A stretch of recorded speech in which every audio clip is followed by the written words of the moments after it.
Itu ria kieha nirigomeire itura ria Rongai Kieni hindi ya igongona ria mathiko ma Mwandiki na Steve Mwangi aria miturire yao ituikaga yakinyirio muthia ni ithe mumaciari uria ubatie kumahe ugitiri. Ciana icio cia ukuru wa miaka 5 na 11 matuikaga moragirwo na njira ya guthecwo na kahiu ni baba wao uria wamakuite kuma na Inooro kuria maikaraga na mami wao muthenya umwe thutha wa gukungwira mambura ma Christmas.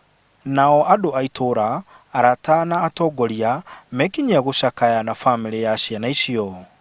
Mũmbunge wa Kieni kanini kega akiuga ati hena bata wa kuiga watho wa kuragwo kwa aria matwirwo kinyongo niguo kugitira muingi. Ati mundu angethii oragane, mundu angenyitana kia hinya, mundu angethii agarure thirikari, ati nginya ona ndungiohwo kana ndunginyongwo. Tugucokia watho ucio o wa tene ona kirikaniro ni kiugite an eye for an eye.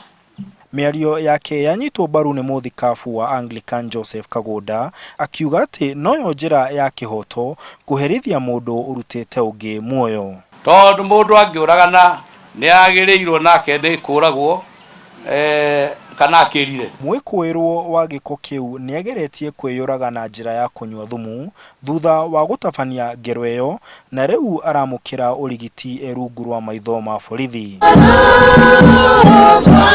Handu-ini ha Inooro TV ndi Rongai Kieni, kaunti ya Nyeri, njitagwo Martin Munene.